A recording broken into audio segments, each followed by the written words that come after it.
It starts with plywood made from okume, a rugged type of mahogany.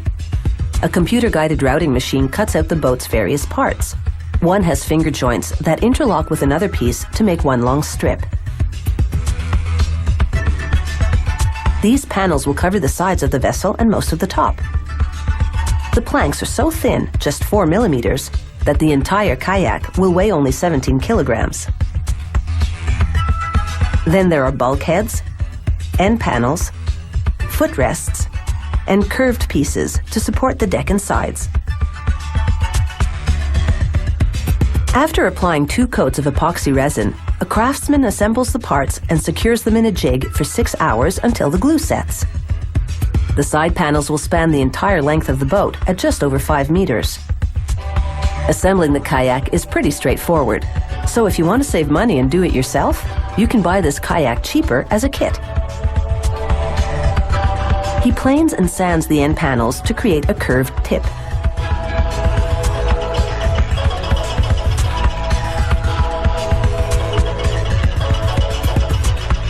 He drills small holes, spaced 12 centimeters apart along the edges of the bottom panels. Then he threads copper wire through the holes. This stitches the panels together temporarily, keeping them flexible and thereby easy to assemble for gluing.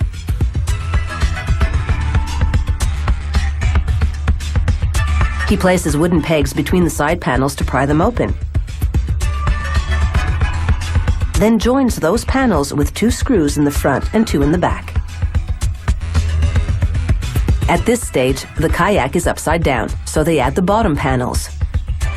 He attaches them with copper wire because it won't stick to the resin he'll use to glue these parts together.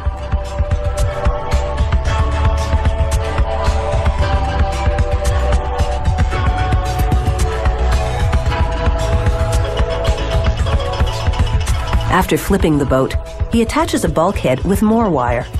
It's one of 2 separators that create stowage compartments. Using a putty knife as a gauge, he ensures the gaps at the seams are even. Then he flips the boat and coats the seams in resin. He lets it dry for 6 hours, just part of the 40 hours it takes to build the kayak. Before the glue hardens, he makes sure the top of the boat is level. This way he can adjust the pieces if he needs to.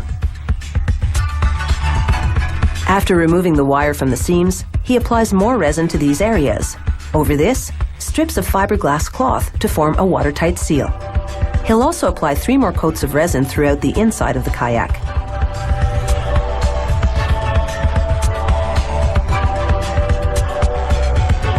Once it dries, and he sands and varnishes the entire surface, the craftsman adds the footrest assembly. This one's got pivot pads with cables that control a rudder to help steer the boat. This is an optional feature. Otherwise, there's a simple foot brace and you just use your paddle to go with the flow.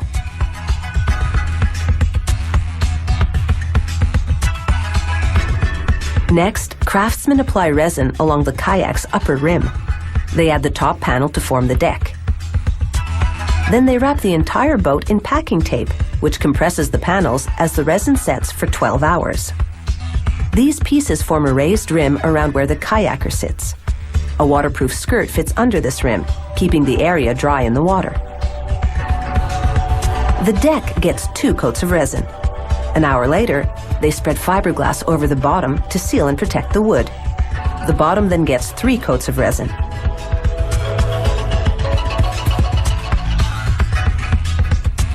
Next, they spray on up to 6 coats of varnish, depending on the type of finish the boat will have. This protects the wood from sun damage. They add a foam backrest and a seat for your comfort on the trek.